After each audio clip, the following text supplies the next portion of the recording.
semua. Jadi seperti hari ini ya, sudah dijadwalkan hari ini ada kuliah ekstra dengan tema dari Mesir ke Mesir, telaah intra dan intertekstual Hosea 11 ayat 1 dalam Matius 2 ayat 15. Karena ini sifatnya kuliah ekstra, jadi saya kira semua udah tahu ya aturannya. Nanti untuk pertanyaan ditujukan kepada Yusuf Andrew seperti biasa, pertanyaan lewat chat. Sebelum kita mulai, Pak Rino silakan dipimpin doa, Pak.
Tema tentang kutipan Hosea pasal 11 ayat yang pertama di dalam Matius pasal 2 ayat yang ke-15.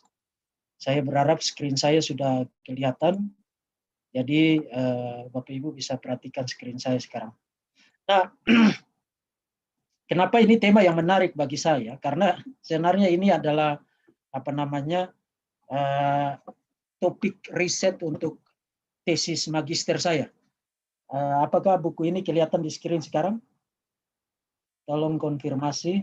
Kelihatan ya. Nah, ini adalah versi editan dari tesis magister saya dengan judul yang hampir persis sama seperti tema kuliah pada malam ini. Dari Mesir ke Mesir, telaah Kristotelik Hosea 11 ayat 1 dalam Matius 2 ayat 15. Tesis magister ini saya pertahankan di Institut Injil Indonesia di Batu Malang pada tahun 2013 untuk meraih gelar magister teologi. Jadi ini satu tema yang sebenarnya sudah melewati proses riset yang sangat panjang, kurang lebih 2 hingga 3 tahun saya tulis tesis itu. Jadi itu satu riset yang sangat detail, sangat teliti, dengan referensi-referensi yang sangat banyak. Ini kalau Bapak Ibu dapat buku ini, versi cetak itu 248 halaman. Tapi memang saya tidak rekomendasikan untuk Bapak Ibu baca buku ini, karena ini buku yang akan bikin Bapak Ibu pusing 7 keliling. Seperti kalau nonton film Tom and Jerry, kemudian kepalanya ketimpa benda keras, lalu berbintang-bintang. Nah, Bapak Ibu akan pusing. Jadi saya memilih untuk memberitahu apa isi riset saya, hasil riset saya, dengan sesi kuliah semacam ini, dengan cara menyederhanakan sedemikian rupa riset akademik ini, tanpa terlalu banyak referensi dan argumen-argumen akademis, sehingga Bapak Ibu paling tidak dapat gambaran tentang problem yang sangat serius yang ada di dalam teks ini, yang mungkin selama ini Bapak Ibu tidak notice atau tidak pernah lihat sebelumnya. Bapak Ibu akan lihat problem seriusnya apa. Kemudian nanti saya akan kasih tahu solusi dari problem itu apa. Nah, kenapa topik-topik semacam ini penting? Penting karena begini, kita sekarang karena hidup di dalam era keterbukaan, informasi, teknologi, kecanggihan, media sosial, dan lain sebagainya. Hari ini, kekristenan bukan hanya berhadapan dengan agama-agama non-Kristen, misalnya seperti Islam, dan lain sebagainya, atau ateisme, dan lain sebagainya. Tapi hari-hari terakhir ini, kita mulai gencar dibombardir oleh orang-orang Yahudi, terutama mereka yang menolak Yesus sebagai Tuhan, dan salah satunya yang paling ngotot dan paling militan di dalam menyerang kekristenan adalah Rabbi Tovia Singer, ya, yang pernah ada melayani di Indonesia. Kalau saya tidak salah, dia pernah melayani di salah satu sinagog di Surabaya. Dan dia sangat terkenal di YouTube. Nanti saya akan perlihatkan salah satu klipnya yang bicara tentang topik ini. Jadi Bapak Ibu perlu diperlengkapi dengan riset semacam ini. Dan ironisnya adalah, sebelum orang-orang ini muncul ke publik, kemudian buka mulut mereka lebar-lebar menyerang kekristenan, riset terhadap topik ini sudah saya lakukan bertahun-tahun yang lalu. Jadi anytime, kapan saja orang-orang ini muncul di hadapan publik menyerang kekristenan, terutama mengenai topik spesifik ini, saya berharap memperlengkapi Bapak Ibu saudara-saudara sekalian sehingga bisa memberikan jawaban. Karena nanti Bapak Ibu akan lihat bahwa problemnya itu bukan sesuatu yang tidak nyata, melainkan sangat nyata muncul di dalam teks itu. Dan pembacaan sekilas mengenai hubungan antara kedua teks itu memang akan membuat kita pusing untuk menjelaskan sebenarnya bagaimana cara menangani problem itu. Nah, kita akan langsung mulai. Tapi ada 2 hal yang saya ingin jelaskan terlebih dahulu. Pertama, tentang istilah intratekstual dan istilah intertekstual. Nah, kalau istilah yang terakhir, itu Bapak Ibu sudah sering dengar dari saya. Itu bicara tentang bagaimana perjanjian baru menggunakan perjanjian lama. Itu biasanya digunakan istilah intertekstualitas. Jadi kutipan-kutipan perjanjian lama di dalam perjanjian baru itu satu bidang tersendiri, meskipun baru gencar para scholar lakukan riset mengenai bidang itu dalam 30 atau 40 tahun terakhir ini. Bahkan sekarang kita sudah punya satu tools, ya, satu alat bantu yang sangat masif, komentari tafsiran terhadap semua kutipan perjanjian lama di dalam perjanjian baru yang diedit oleh Profesor Carson dan Greg Beale. Jadi dari Matius sampai dengan Wahyu, semua kutipan itu dibahas, dikasih komentari. Nah, jadi intertekstualitas bicara tentang kutipan-kutipan perjanjian lama di dalam perjanjian baru. Nah, pada kategori itu, di dalam hemat saya, karena riset kesarjanaan saya terutama di dalam bidang ini, baik untuk gelar magister saya maupun untuk doktoral saya dalam bidang ini, intertekstualitas, dan merupakan bagian dari korpus teologi biblika. Dalam hemat saya atau dalam riset saya, kalau untuk kutipan-kutipan PL di dalam Perjanjian Baru, ada 2 kitab yang seringkali mengutip Perjanjian Lama dengan cara yang tidak biasa. Bahkan kalau saudara tidak lakukan studi, hanya lakukan pembacaan sekilas, saudara akan berpikir ini Matius dan penulis surat Ibrani ini seringkali mengutip Perjanjian Lama out of context. Nah, itu adalah pembacaan sekilas dari mereka yang tidak belajar. Dan nanti saya akan perlihatkan bahwa sebenarnya Tovia Singer itu tidak lebih daripada orang yang sangat tidak kompeten di dalam menangani nubuat-nubuat Perjanjian Lama atau secara umum kutipan-kutipan Perjanjian Lama di dalam Perjanjian Baru. Tovia Singer itu tidak punya kompetensi akademik, sama sekali tidak punya kompetensi akademik. Hanya saja karena dia berpredikat sebagai rabi, maka orang berpikir bahwa dia mengatakan sesuatu yang otoritatif. Tapi kalau saudara perhatikan isi ocehan-ocehannya, serangannya terhadap kekristenan, khususnya mengenai bagaimana Perjanjian Baru dalam kaitan dengan Perjanjian Lama, saudara akan lihat orang itu tidak punya kompetensi akademik sama sekali. Nah, itu yang pertama. Yang kedua, istilah intratekstualitas itu berarti studi tentang bagaimana penulis kitab yang satu menggunakan tulisan dari para penulis terdahulu di dalam kanon yang sama. Misalnya bagaimana seorang penulis kitab PL yang satu menggunakan tulisan dari penulis kitab PL yang lain. Atau bagaimana seorang penulis kitab Perjanjian Baru menggunakan tulisan dari seorang penulis kitab Perjanjian Baru yang lain. Jadi intratekstual itu berarti penggunaan tulisan dari para penulis terdahulu oleh para penulis terkemudian di dalam testamen yang sama. Jadi seorang penulis Perjanjian Lama menggunakan tulisan dari penulis Perjanjian Lama yang lain, atau seorang penulis Perjanjian Baru menggunakan tulisan dari seorang penulis Perjanjian Baru yang lain. Jadi kalau intratekstual itu ada dalam konteks perjanjian yang sama. Tapi kalau intertekstual itu korpus perjanjiannya berbeda. Misalnya Perjanjian Baru menggunakan Perjanjian Lama, itu intertekstual.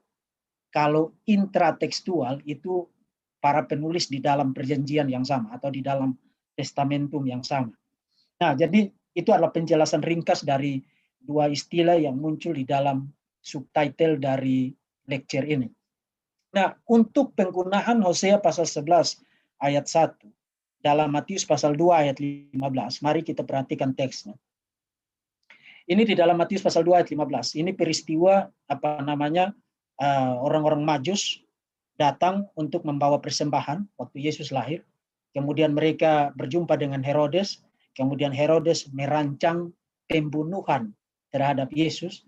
Kemudian malaikat melalui mimpi memberitahu Yusuf dan Maria untuk membawa Yesus keluar dari Israel, keluar dari Yudea, ke Mesir. Dan yang menarik adalah ketika malaikat itu muncul, kemudian memberitahu hal itu, Matius mengomentari peristiwa itu dengan mengutip dari Hosea pasal 11 ayat 1. Di dalam Matius pasal 2 ayat 15, dikatakan supaya genaplah yang difirmankan Tuhan melalui nabi atau oleh nabi, dari Mesir kupanggil anakku.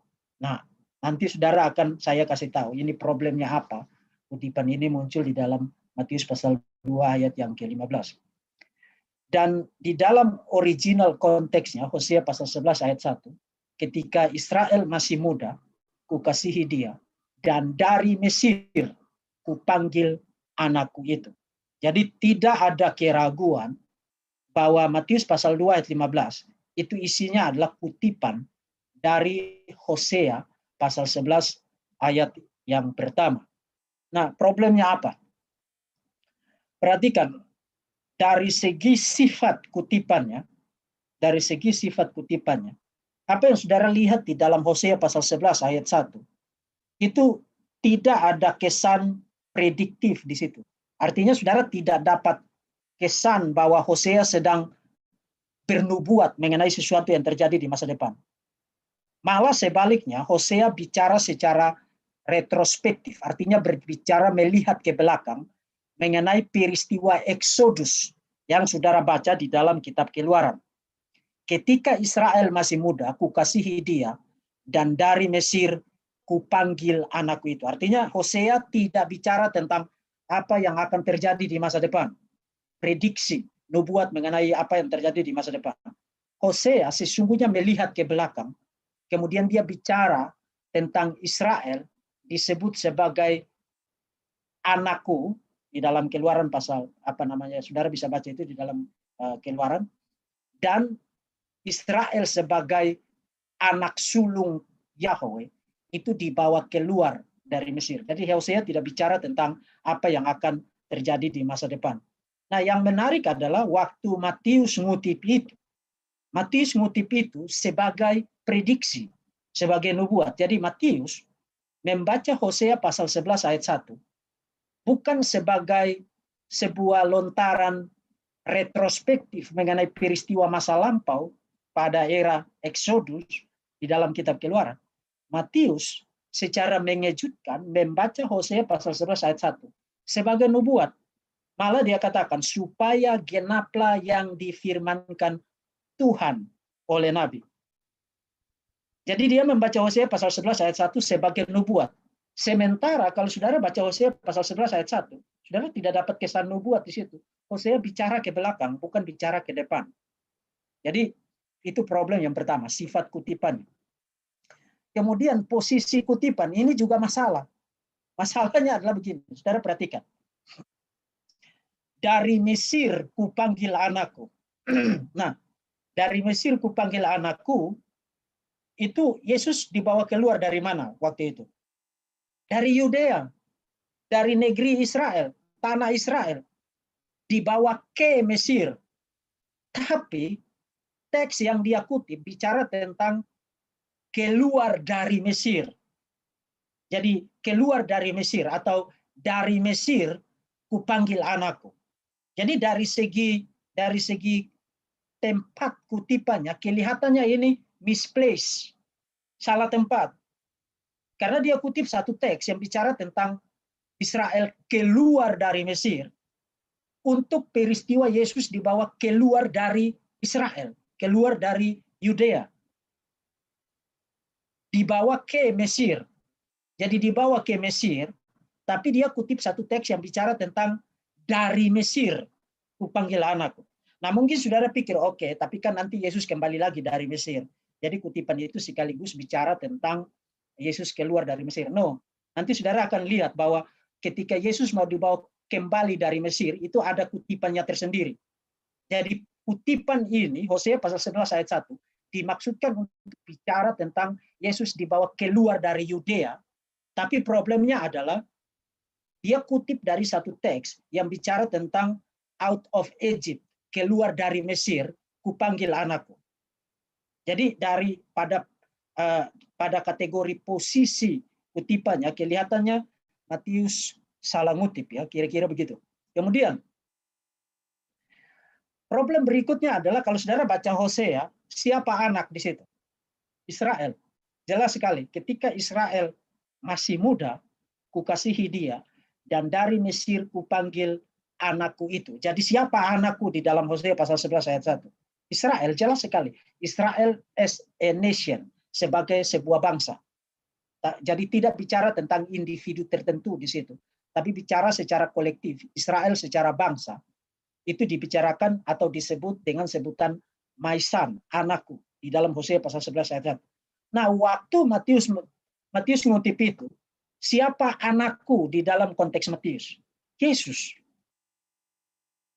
Jadi pada kategori referensi sebutan anakku antara Matius dan Yesus, Matius dan Hosea itu juga kelihatannya tidak nyambung karena di Hosea, my son di situ itu referensinya bukan individu tertentu, bukan pribadi tertentu, tapi sebuah bangsa, Israel sebagai satu bangsa.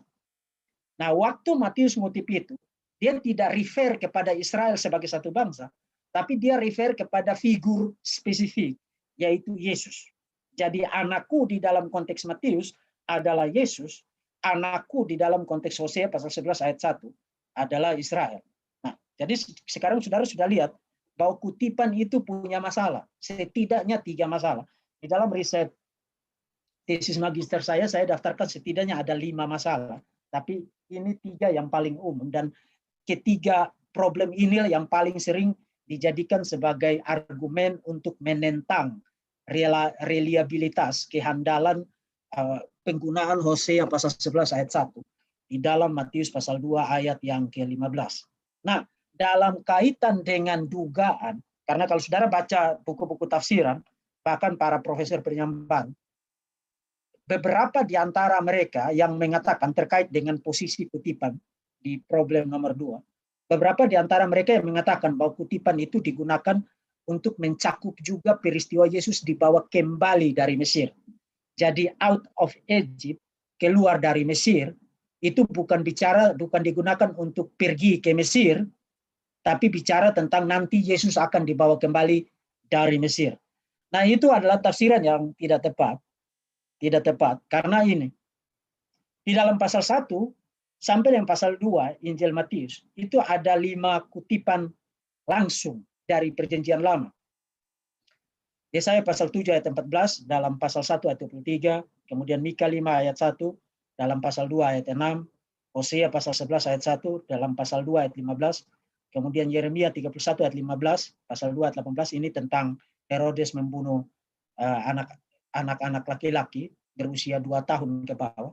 Kemudian pasal 2 ayat 23, itu waktu Herodes sudah mati, lalu malaikat itu menampakkan diri kepada Yusuf di Mesir. Dia disuruh untuk membawa anak itu ke Nazaret untuk menggenapi nubuat nabi-nabi atau para nabi bahwa nanti anak itu akan disebut sebagai orang Nazaret. Nah, itu saya sudah pernah bikin video khusus tentang pasal 2 ayat 23. Tapi poin saya adalah begini, kalau saudara perhatikan kutipan di pasal 2 ayat 23, ini rujukannya adalah Yesus dibawa kembali dari Mesir.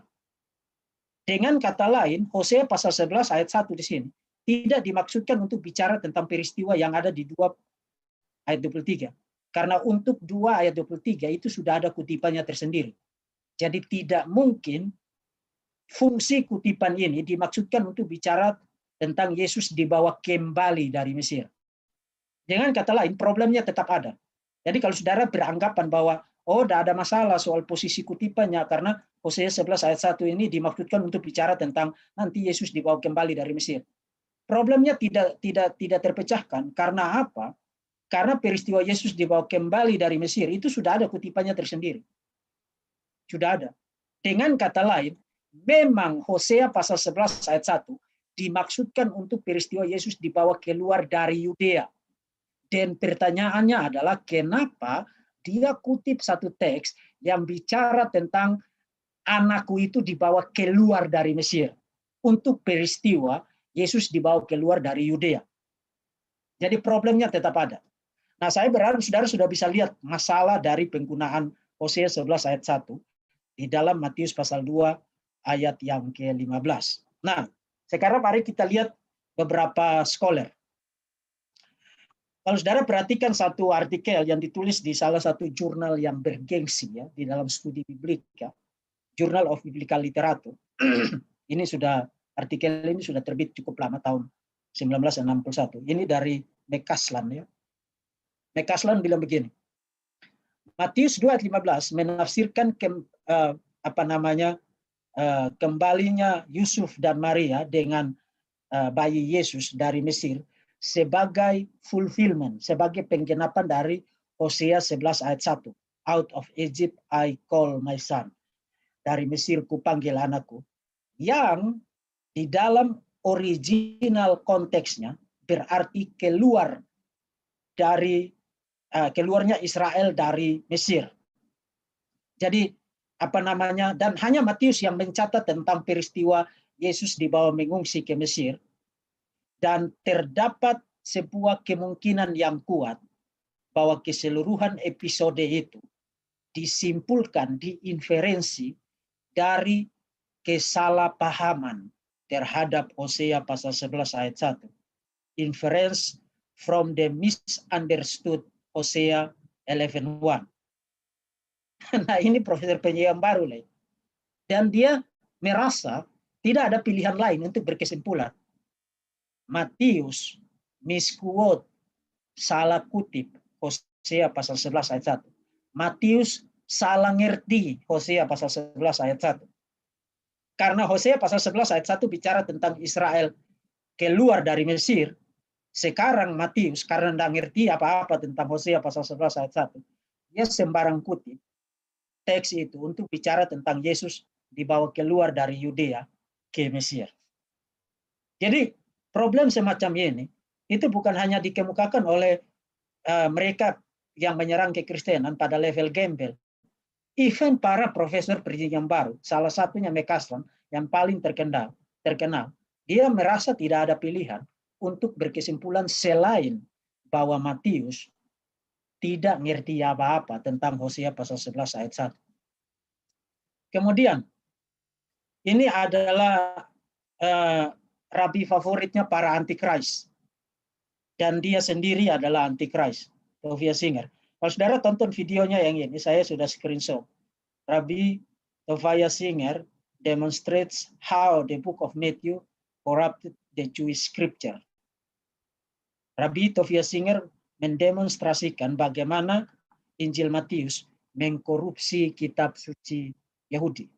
Dan saudara tahu, salah satu teks yang dia jadikan sebagai bukti bahwa Matius mengkorupsi, menyelewengkan isi kitab Tanakh adalah penggunaan Hosea pasal 11 ayat 1 di dalam Matius pasal yang kedua ayat yang ke-15. Jadi kalau saudara mau nonton videonya Tovia Singer, silakan tonton, cari searching di YouTube, judulnya saudara bisa lihat di screen sekarang. Kemudian William Barclay.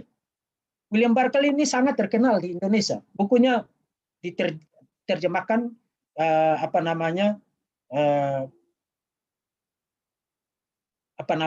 diterjemahkan oleh BPK. Semua kitab Perjanjian Baru dia kasih eksposisinya. Dan ini adalah eksposisinya mengenai Injil Matius diterjemahkan oleh BPK. Kita akan lihat lagi dan lagi bahwa ini adalah tipikal Matius dalam menggunakan Perjanjian Lama. Dia mempersiapkan sebuah nubuat mengenai Yesus dari sebuah teks dan mencocokkannya secara verbal, bahkan walaupun secara original teks tersebut tidak berhubungan dengan hal itu dan tidak dimaksudkan untuk hal itu. Matius mengetahui bahwa hanya ada satu cara yang paling meyakinkan orang-orang Yahudi, yaitu Yesus adalah Dia yang diurapi, yang telah dijanjikan, yang menggenapi nubuat Perjanjian Lama. Dan di dalam antusiasmenya untuk berbuat demikian, ia menemukan nubuat-nubuat dari Perjanjian Lama yang sebenarnya tidak pernah ditulis sebagai nubuat. Perhatikan, ini William Barclay yang dicintai oleh banyak pengkhotbah di Indonesia karena bukunya itu diterjemahkan oleh BPK dan terus-menerus dicetak sampai hari ini. Saudara perhatikan kata-katanya sini. Di dalam antusiasmenya untuk berbuat demikian, artinya untuk meyakinkan orang-orang Yahudi bahwa Yesus dijanjikan di dalam Perjanjian Lama, ia, Matius, menemukan sebuah nubuat dari PL yang sebenarnya tidak pernah ditulis sebagai nubuat. Ketika kita membaca bagian seperti ini, walaupun itu terasa aneh dan tidak meyakinkan bagi kita, namun hal itu memiliki daya pikat bagi orang-orang Yahudi yang bagi mereka Matius menulis Injil ini. Saudara perhatikan apa yang dikatakan oleh William Barclay di sini.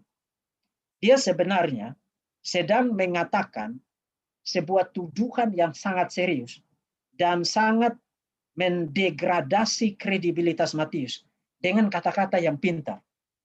Saudara perhatikan, ada beberapa poin yang dikemukakan oleh William Barclay di sini. Pertama, Matius membaca Hosea pasal 11 ayat 1 sebagai nubuat. Kedua, padahal Hosea pasal 11 ayat 1 itu bukan nubuat. Ketiga, tetapi Matius harus lakukan itu karena dia ingin meyakinkan orang-orang Yahudi bahwa Yesus dijanjikan di dalam Perjanjian Lama. Salah satunya Hosea pasal 11 ayat 1. Keempat, itu meyakinkan bagi orang-orang Yahudi.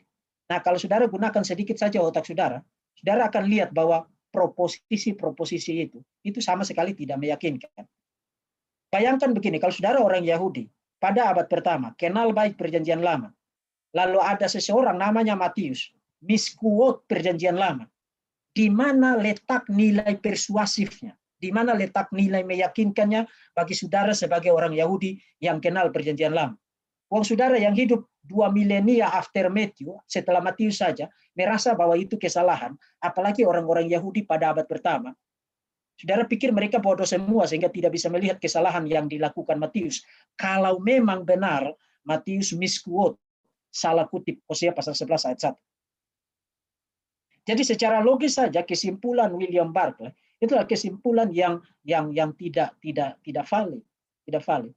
Karena untuk saudara melihat nilai persuasif dari kesimpulan William Barclay, saudara harus mengasumsikan bahwa orang-orang Yahudi pada abad pertama itu bodoh semua. Jadi butuh seorang William Barclay hidup di abad ke-20 untuk mengatakan bahwa itu salah kutip. Dengan kata lain, yang dikatakan oleh William Barclay di sini adalah, tidak usah percaya apa yang dilakukan Matius. Matius salah kutip perjanjian lama kok. Hanya saja orang-orang pada abad pertama tidak bisa melihat kesalahan itu, sehingga meskipun Matius salah kutip, tapi itu meyakinkan bagi mereka. Jadi saudara perhatikan sekali lagi, dan di dalam antusiasmenya untuk berbuat demikian, artinya untuk meyakinkan orang-orang Yahudi pada abad pertama, ia menemukan nubuat-nubuat dari perjanjian lama yang sebenarnya tidak pernah ditulis sebagai nubuat. Ketika kita, maksudnya kita yang sekarang hidup, membaca bagian-bagian seperti ini, walaupun itu terasa aneh dan tidak meyakinkan bagi kita, namun hal itu memiliki daya pikat bagi orang-orang Yahudi yang bagi mereka Matius menulis Injil ini. Jadi, saudara buka salah satu buku tafsiran, Injil Matius. Saudara akan lihat bahwa para penafsir bergumul dengan problem kutipan Hosea 11 ayat 1 di dalam Matius pasal 2 ayat 15. Even saudara masih lihat diskusi itu di dalam jurnal-jurnal akademik. Jurnal-jurnal akademik. Kenapa? Karena mereka berpikir bahwa belum ada resolusi dari problem ini. Nah, saya berpikir bahwa sebenarnya solusi itu ada. Dan even sangat jelas di dalam perjanjian lama. Karena apa yang dilakukan oleh Matius persis adalah apa yang dilakukan oleh Musa di dalam Pentateuk. Dan nanti saya akan buktikan kepada saudara. Dan sebenarnya saudara tidak perlu menghabiskan waktu 1 minggu hanya untuk membaca buku tebal saya dengan kepala yang pening, karena saudara lihat kutipan-kutipan dan diskusi kesarjanaan yang ribet dan jelimet di sini. Saudara hanya perlu ambil waktu 1 jam untuk ikut sesi ini. Kita mulai dari apa yang dilakukan oleh Musa mengenai out of Egypt I call my son. Itu frasa yang saudara temukan di dalam Hosea pasal 11 ayat 1, bukan? Di sini. Saudara temukan di sini, bukan? Sebenarnya frasa itu sudah muncul di dalam Tanakh, dan itu dilakukan oleh Musa melalui nubuat dari Bileam. Mari kita lihat Bilangan pasal 23 dan Bilangan pasal yang ke-24. Bilangan pasal 23 dan Bilangan pasal yang ke-24. Ini pasal 23 ayat 22 sampai dengan ayat yang ke-24. Perhatikan ayat 22. Allah yang membawa mereka keluar dari Mesir. Jadi mereka di sini siapa? Israel. Nah, di dalam konteksnya, Balak meminta Bileam untuk mengutuk Israel. Kemudian Bileam bilang, saya tidak bisa kutuk orang yang tidak dikutuk oleh Yahweh. Itulah sebabnya kalau saudara baca pasal 23-24, itu isinya adalah kata-kata nubuat atau kata-kata profetik dari Bileam mengenai Israel. Sebenarnya orakel profetik itu bahkan sudah muncul di dalam Bilangan pasal 22. Tapi mari kita fokus kepada orakel yang kedua di pasal 23 dan orakel yang ketiga di pasal 24. Nah, sekarang yang saudara lihat di screen adalah orakel yang kedua dari Bileam mengenai Israel. Jadi Allah yang membawa mereka keluar dari Mesir. Saudara ingat Hosea pasal 1, 11 ayat 1? Keluar dari Mesir kupanggil anakku. Jadi saudara lihat ada koneksi verbal, koneksi intratekstual antara Bilangan 23 ayat 22 dengan Hosea pasal 11 ayat 1. Allah yang membawa mereka keluar dari Mesir adalah bagi mereka, Israel, seperti tanduk kekuatan lembu hutan. Sebab tidak ada mantra yang mempan terhadap Yakub. Itu sebabnya kenapa Bileam menolak untuk mengutuk Israel. Ataupun tenungan yang mempan terhadap Israel. Jadi jelas ini bicara tentang Israel sebagai bangsa dibawa keluar dari Mesir. Seperti yang saudara baca di dalam Hosea 11 ayat 1. Pada waktunya akan dikatakan kepada Yakub, begitu juga kepada Israel, keajaiban yang diperbuat Allah. Lihat, suatu bangsa yang bangkit seperti singa betina dan yang berdiri tegak seperti singa jantan, yang tidak membaringkan dirinya sebelum ia memakan mangsanya dan meminum darah dari yang mati dibunuhnya. Jadi tidak ada keraguan, Musa mencatat orakel dari Bileam mengenai peristiwa Eksodus. Israel sebagai bangsa dibawa keluar dari Mesir. Ini bilangan pasal 23 ayat 22 sampai dengan ayat yang ke-24. Tapi kalau saudara baca orakel yang persis sama di dalam orakel ketiga di pasal 24, saudara akan lihat ini. Ini ayat 7 sampai dengan ayat 9, pasal 24. Jadi ini orakel yang bicara hal yang sama. Air mengalir dari timbanya, dan benihnya mendapat air banyak-banyak. Rajanya, jadi sekarang, ini bicara tentang Israel, tapi di pasal 24, dia tidak lagi bicara tentang Israel sebagai bangsa, tapi dia bicara tentang future king of Israel, raja Israel di masa depan. His king, rajanya akan naik tinggi melebihi Gog. Saya sudah buktikan ini di dalam sesi terdahulu tentang teks-teks mesianik yang tidak pernah Anda dengar. Ini adalah satu kesalahan pembubuhan vokalisasi oleh para rabi Yahudi. Seharusnya ini dibaca Gog. Artinya ini bicara tentang peristiwa di masa depan, musuh Mesias di masa depan yang dibicarakan di dalam kitab Yeremia, ya. Dan kerajaannya akan dimuliakan. Allah yang membawa mereka keluar dari Mesir.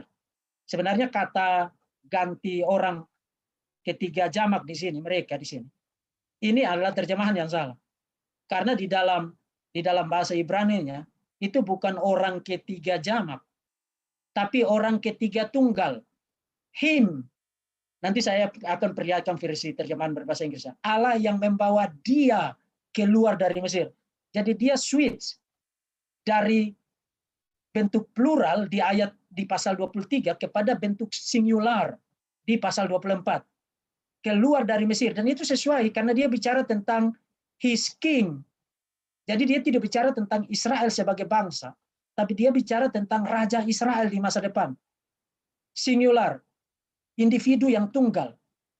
Allah yang membawa dia keluar dari Mesir adalah bagi bagi dia seperti tanduk kekuatan lembu hutan.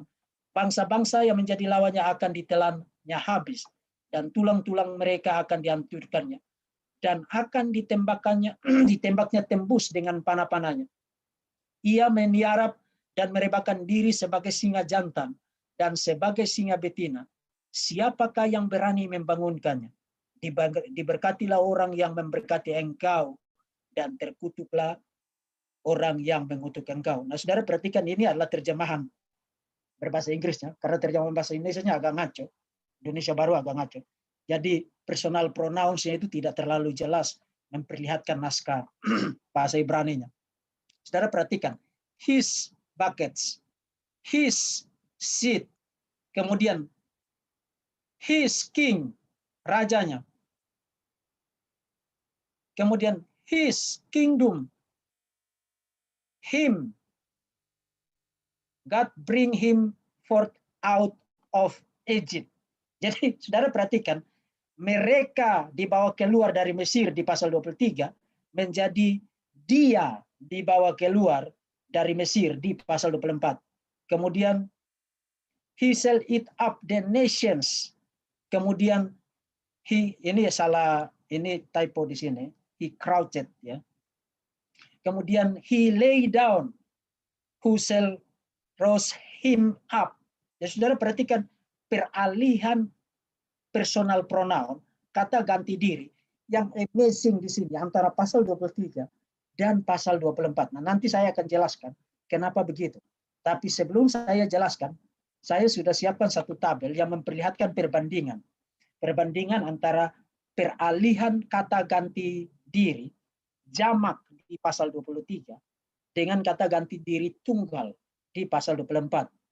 Jadi them di sini di pasal 23 menjadi him di pasal 24. Them di sini menjadi him di pasal 24. Kemudian Israel sebagai bangsa di sini menjadi he di pasal 24. He di pasal 24. Nah, kenapa begini? Kenapa begini?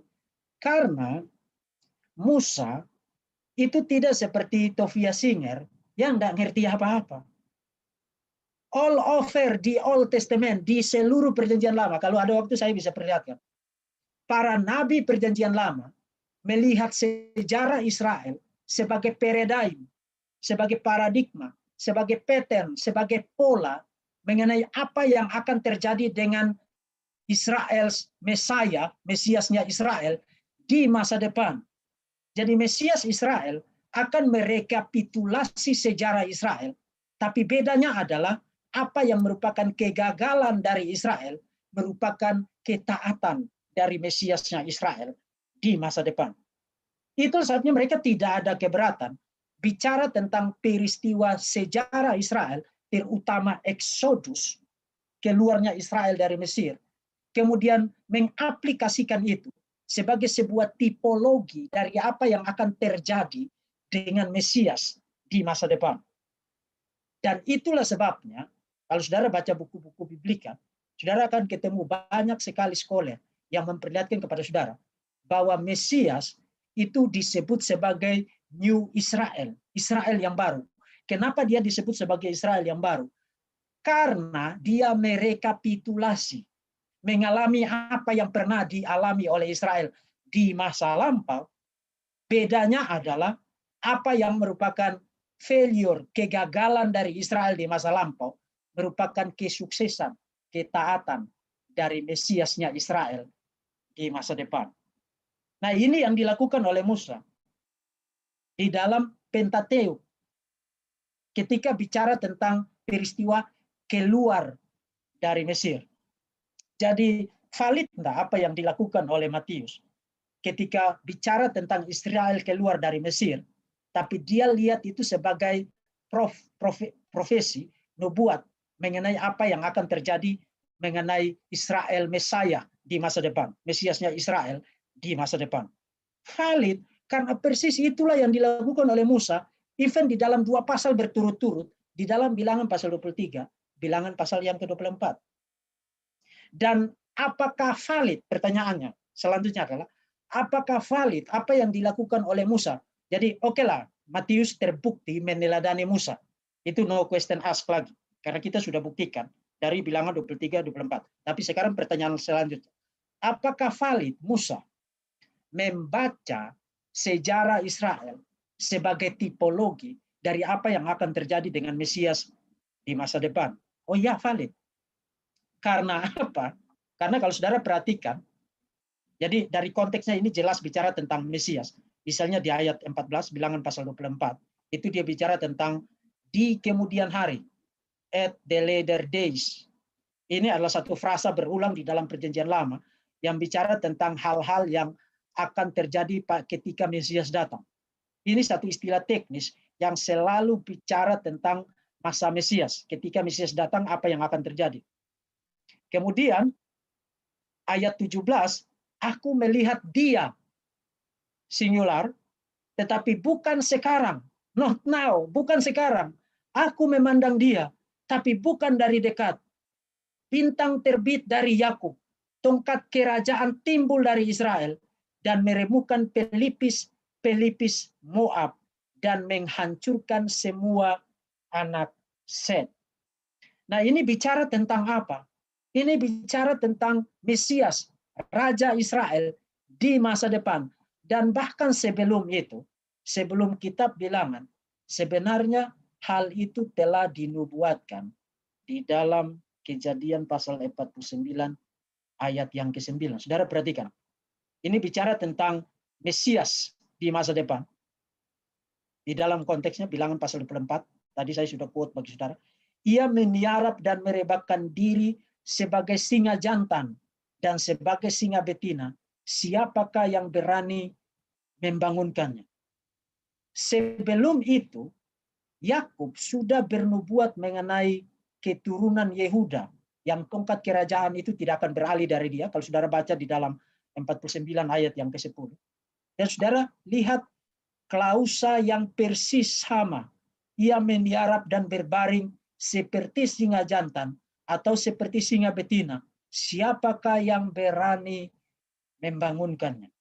Jadi bicara tentang keturunan Yehuda di masa depan yang tongkat kerajaan itu tidak akan beranjak dari dia. Artinya bicara tentang Mesias sebagai raja yang sebenarnya. Dan kualitas-kualitas itu atau deskripsi-deskripsi itu dengan ungkapan kata-kata klausa yang persis sama digunakan untuk bicara tentang Israel. Jadi saudara lihat para nabi perjanjian lama bicara tentang sejarah Israel atau bicara tentang Israel, mereka kaitkan itu dengan Mesias, mengkaitkan paralel-paralelnya, karena menurut mereka apa yang terjadi dengan Israel itu juga yang nanti akan terjadi dengan Mesias. Hanya dengan satu perbedaan fundamental. Kegagalan Israel akan merupakan ketaatan yang sempurna dan kesuksesan yang excellent dari Mesias di masa depan. Itu sebabnya mereka tidak ada keberatan, mereka switching dari Israel sebagai bangsa, tahu-tahu mereka bicara tentang Raja Mesias, Raja Israel sebagai individu di masa depan. Dengan kata-kata yang persis sama, tapi referensi yang berbeda.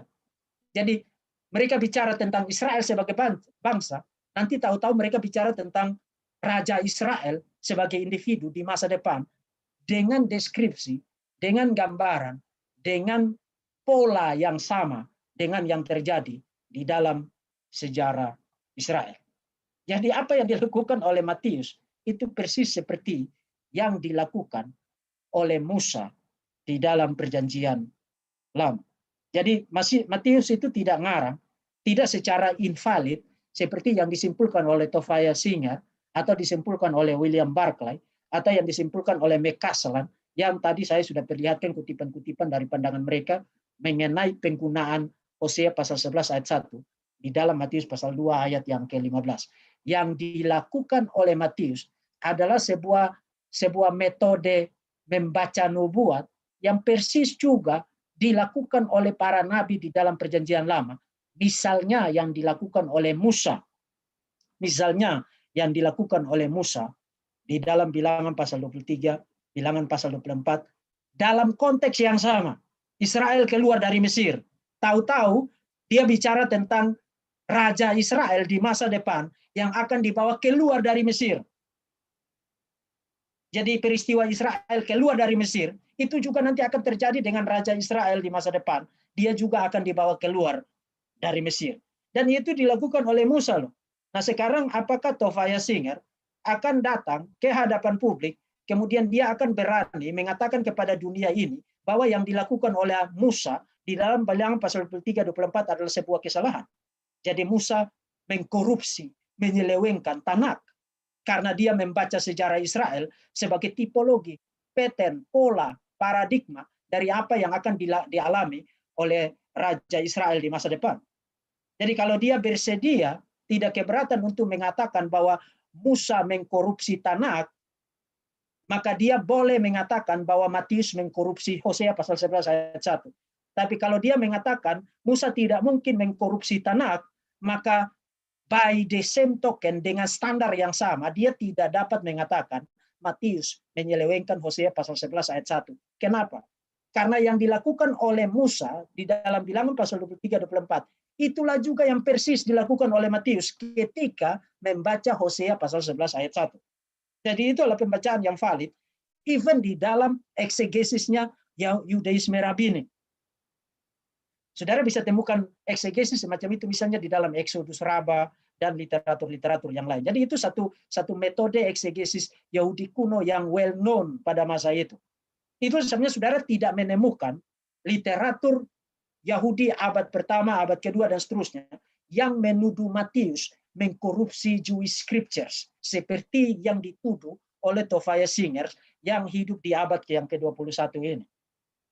Dia hanya orang yang tidak belajar dan tidak ngerti apa-apa tentang eksegesis kitab suci yang dilakukan oleh orang-orang Yahudi kuno. Itu satu metode yang well known. Karena metode semacam itulah yang persis dilakukan juga oleh para nabi. Salah satunya yang paling terkenal adalah Musa di dalam Bilangan 23, Bilangan 24. Jadi Exodus merupakan paradigma atau pattern pola mengenai apa yang terjadi di masa depan pada Mesias.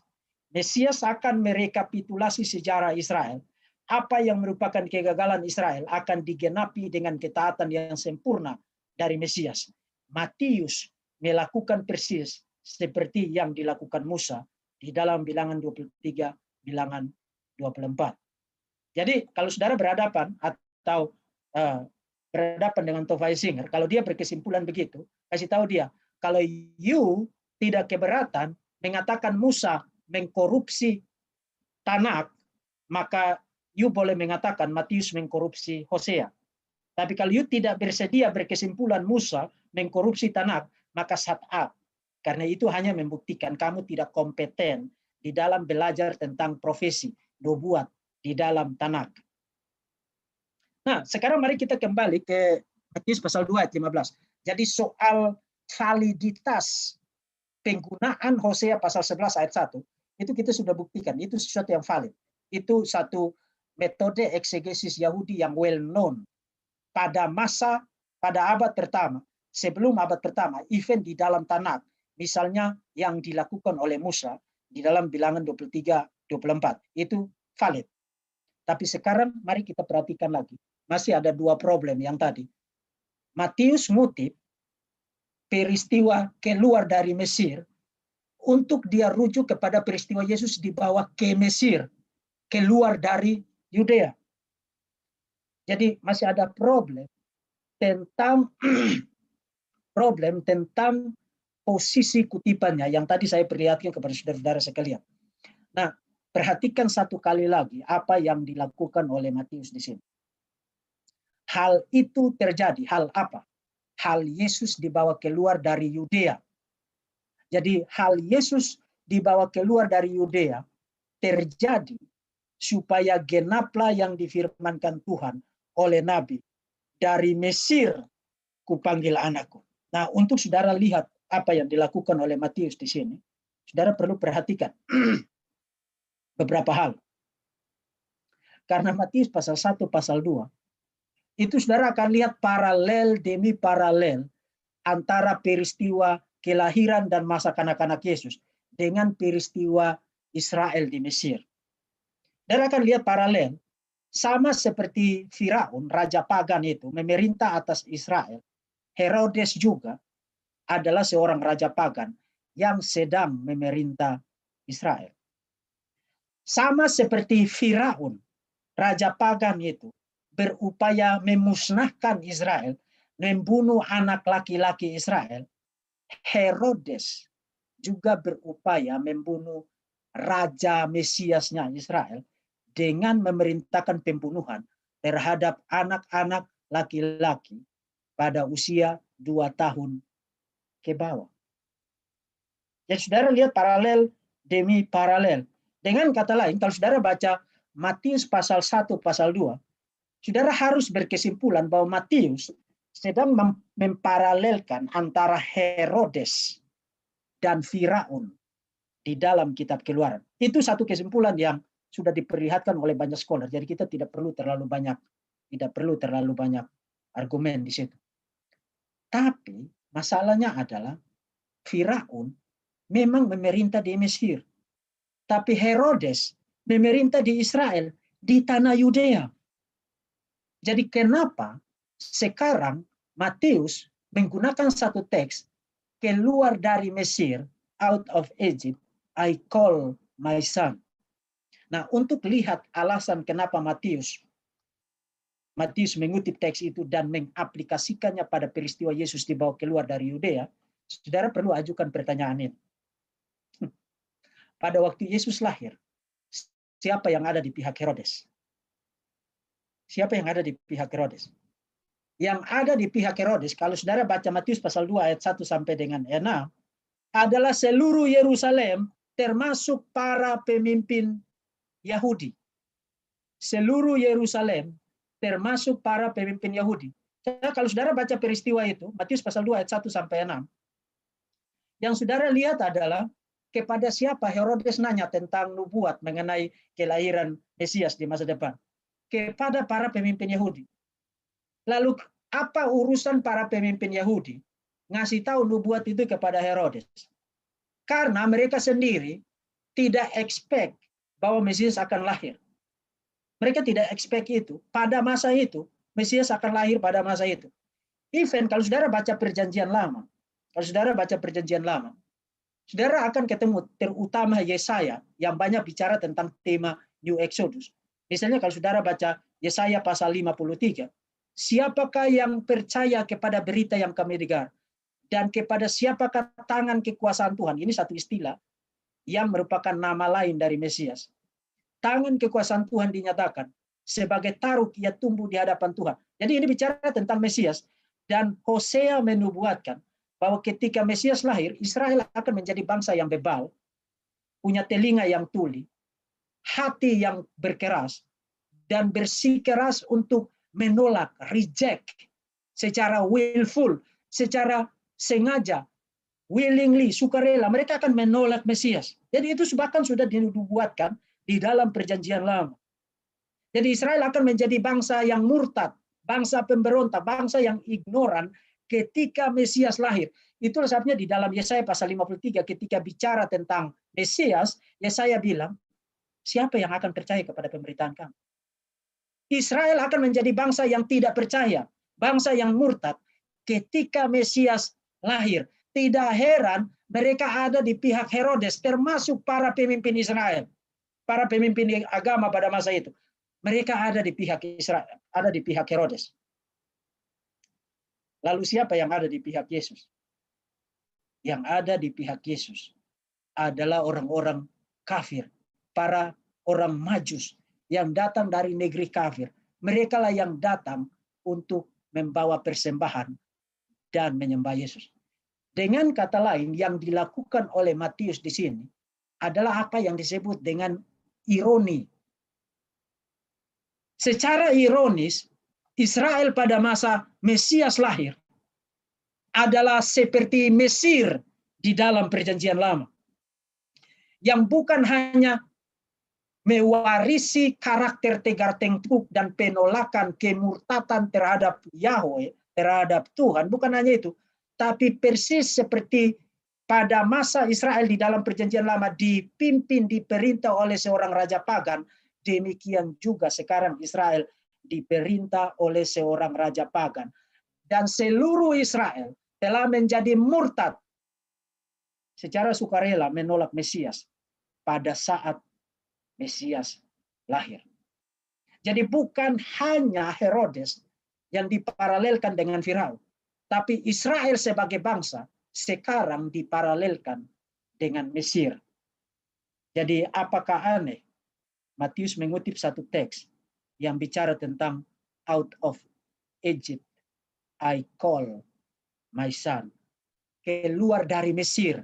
Dan kali ini Mesir yang dimaksudkan bukan lagi Mesir seperti di dalam peristiwa Exodus, tapi ironi paling terbesar di dalam sejarah penebusan adalah kini Israel telah menjadi seperti Mesir di dalam perjanjian lama.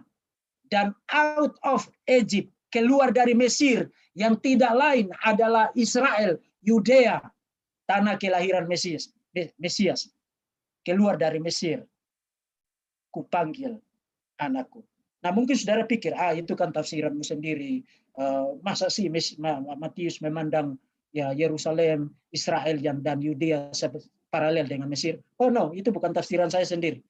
In fact, Yohanes pernah melakukan hal yang sama. Kalau saudara baca kitab Wahyu pasal 11, itu bicara tentang dua saksi yang nanti kalau saudara ikut kelas eksposisi kitab Wahyu, itu merujuk kepada gereja. Dibunuh oleh binatang buas itu. Dan kalau saudara baca ayat 7 sampai dengan ayat 8, dia bilang begini.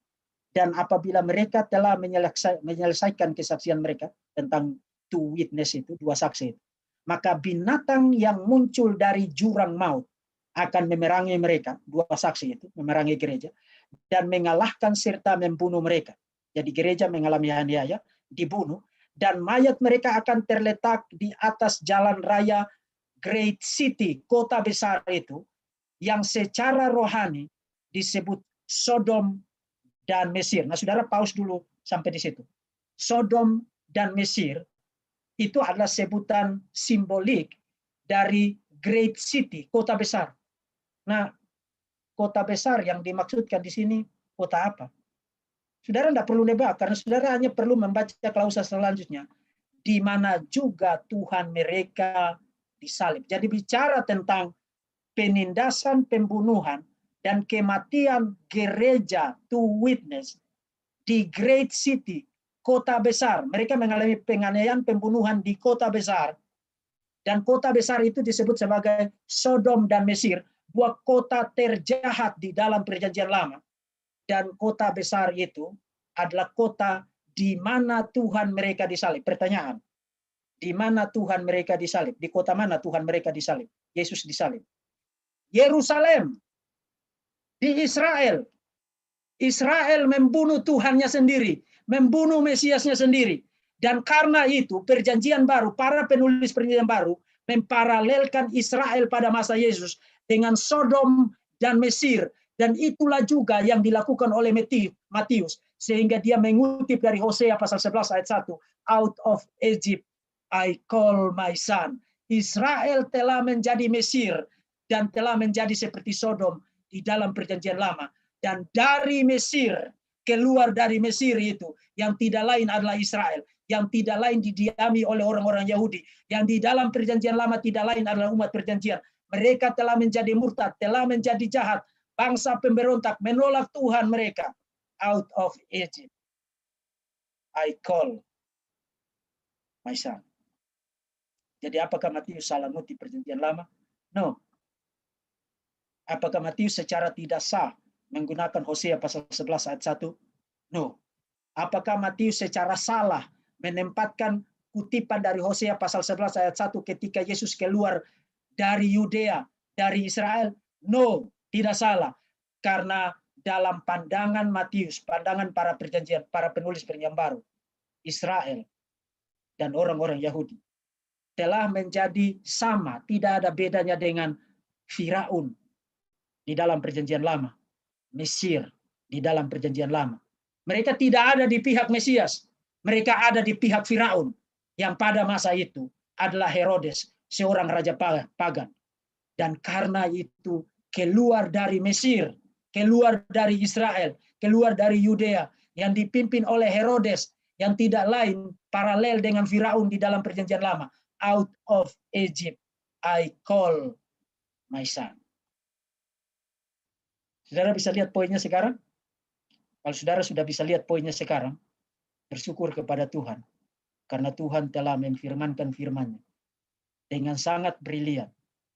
Dan menolong kita untuk membaca seluruh kitab suci sebagai satu kesatuan yang tidak terpisahkan. Dan menolong kita untuk melihat betapa amazing-nya Tuhan mendistribusikan firman-Nya untuk kehidupan kita dan untuk iman kita sebagai orang Kristen. Oke, saya sampai di sini dan kita akan take pertanyaan.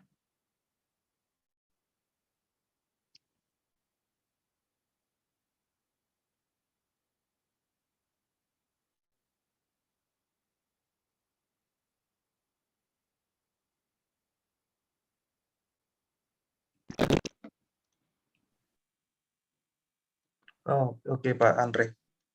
Belum ada bertanya Pak, belum ada yang bertanya sampai saat ini Pak.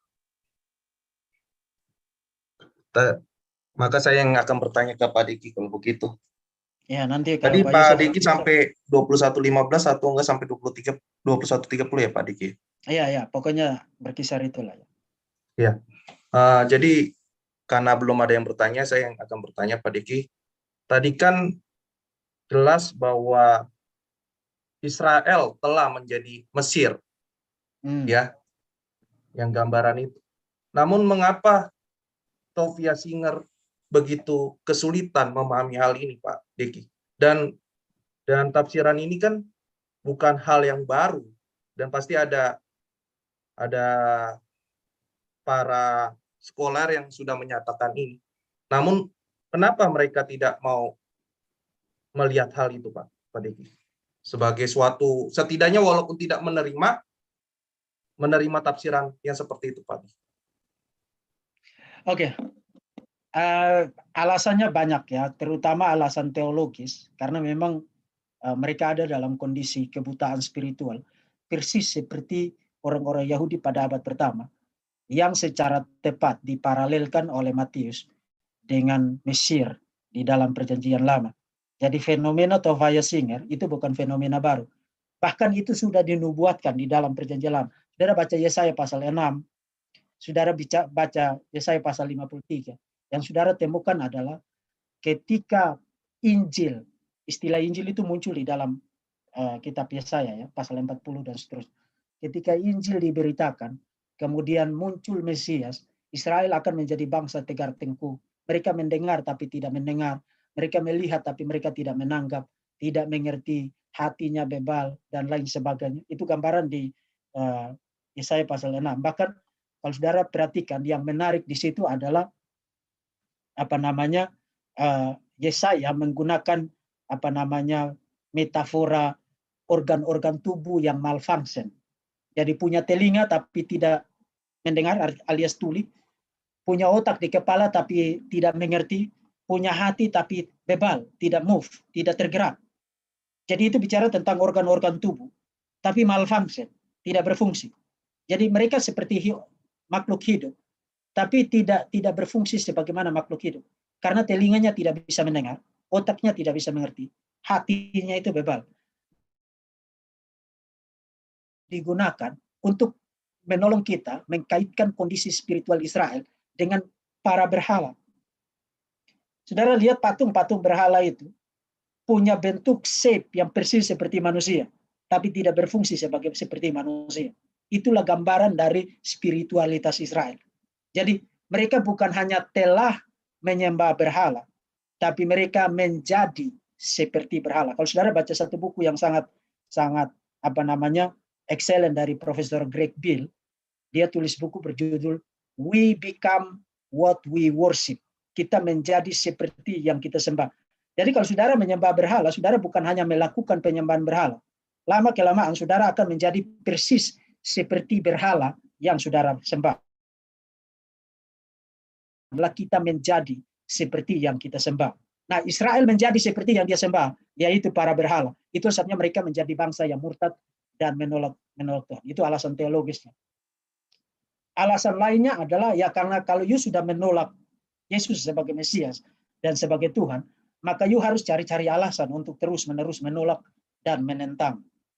Jadi itu hanya merupakan konsekuensi logis dari kondisi spiritual yang murtad, yang menolak Tuhan, yang menentang Tuhan, dan yang bebal secara spiritual. Itu alasannya, tidak ada alasan lain.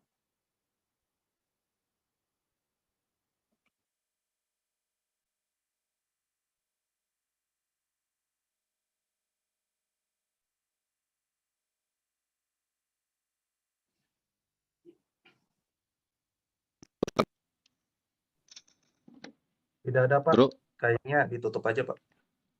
bagaimana Pak Deki? Oke.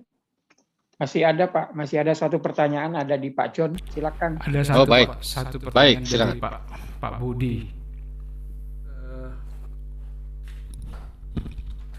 Pertanyaan Pak Budi,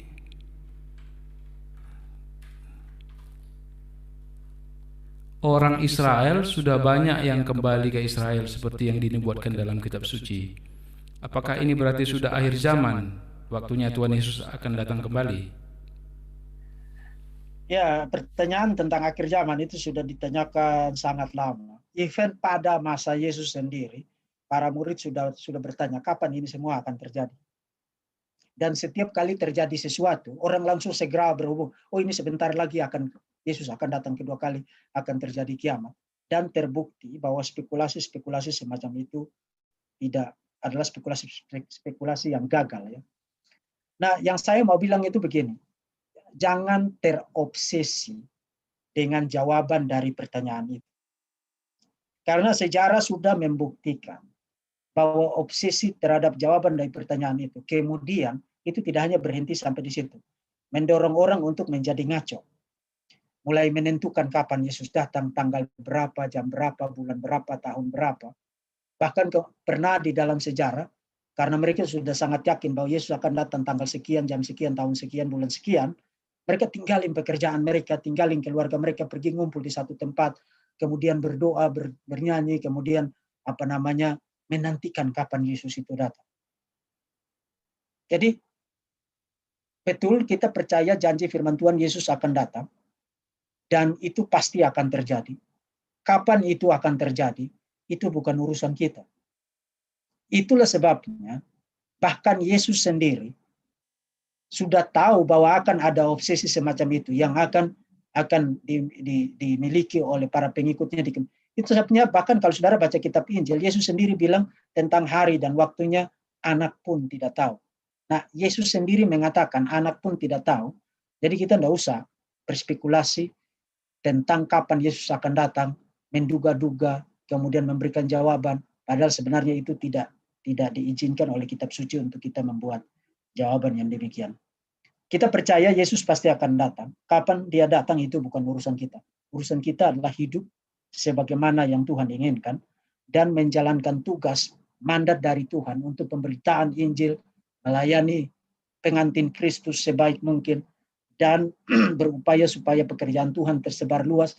Apa yang bisa kita lakukan dengan segenap hati. Soal kapan dia datang itu bukan urusan kita. Mungkin ini pertanyaan terakhir Pak Diki. Oke. Karena waktu Pak Diki sangat terbatas. Dari Theodor. Bila saya merujuk lagi kaitan dengan nubuat Ulangan 18 ayat 15.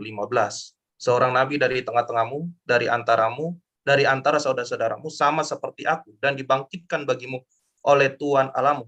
Dialah yang harus kamu dengarkan. Bisakah saya tipologikan Israel sama dengan manusia yang berulang-ulang berdosa akhirnya di Eksodus dengan penebusan, dan Yesus sama dengan Musa yang membawa umatnya? Maka tepatlah dari Mesir kupanggil anakku. Kalau saudara baca Injil Matius, saya sudah pernah bikin satu video khusus tentang itu. Matius bukan hanya bikin tipologi antara Yesus sebagai New Israel, itu jelas tadi saya sudah perlihatkan. Tapi Matius juga bikin satu tipologi yang sangat jelas antara Yesus dan Musa. Yesus sebagai New Moses, but greater than Moses. Saudara kalau lihat kehidupan Yesus dan kehidupan Musa, saudara akan lihat paralel demi paralel. Sama seperti Yesus lahir, kemudian anak-anak itu dibunuh, Musa juga lahir pada masa yang demikian, anak-anak Israel dibunuh. Sama seperti Yesus harus mengungsi keluar dari Yudea, Musa juga harus keluar dari Mesir pada masa itu, karena dia membunuh seseorang. Tapi sama seperti Musa menerima 2 loh batu itu di atas gunung, Yesus juga naik ke atas gunung dan memberikan apa yang saudara sekarang baca sebagai khotbah di bukit. Jadi bedanya adalah begini. Yesus sebagai tipologi dari Musa, tapi lebih besar dari Musa karena apa? Karena kalau saudara perhatikan, misalnya peristiwa Yesus berkhotbah di bukit, di Gunung Sinai, Musa itu berposisi sebagai law receiver, penerima Taurat. Di atas bukit itu, Yesus bukan law receiver, tapi law giver, pemberi Taurat. Jadi Yesus memberikan aturan-aturan yang baru. Bahkan kalau saudara baca Matius pasal 6 saja, saudara temukan antitesis demi antitesis. Kamu telah mendengar firman, tetapi aku berkata kepadamu. Jadi dia seperti Musa, but greater than Musa, dan Moses. Lebih besar dari Musa. Jadi ya, itu satu tipologi yang juga muncul di dalam Injil Matius. Yesus bukan hanya sebagai New Israel, tapi juga New Moses. Baik Pak, karena Pak Diki mau rekaman, saya serahkan kepada Pak Andre sebagai moderator.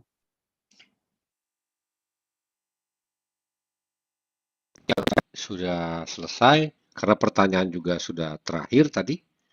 Mungkin nanti sampai ketemu di sesi-sesi berikutnya. Jika ada pengumuman nanti kita update di grup.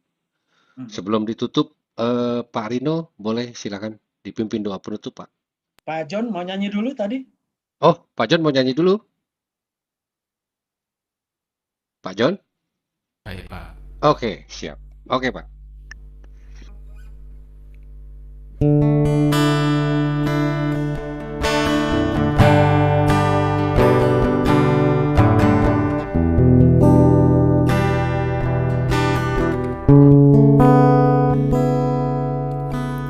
Kau Allah yang setia,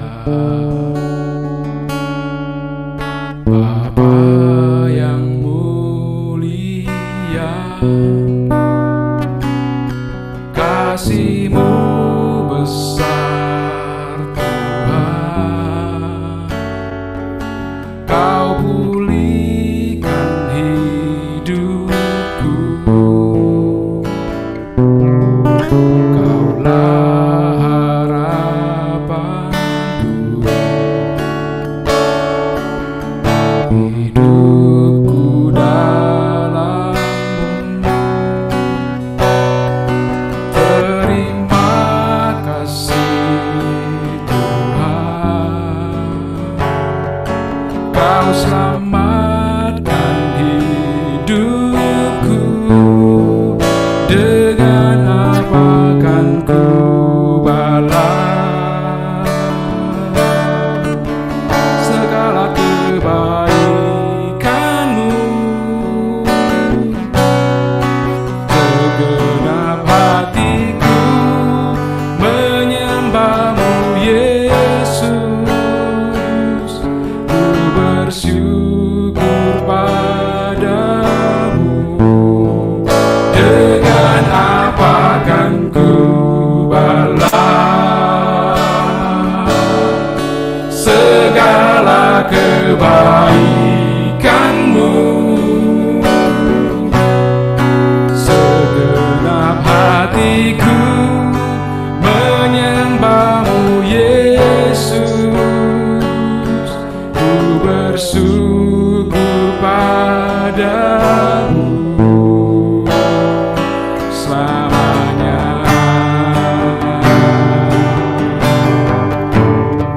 Segenap hatiku menyembah-Mu Yesus, ku bersyukur padamu selamanya.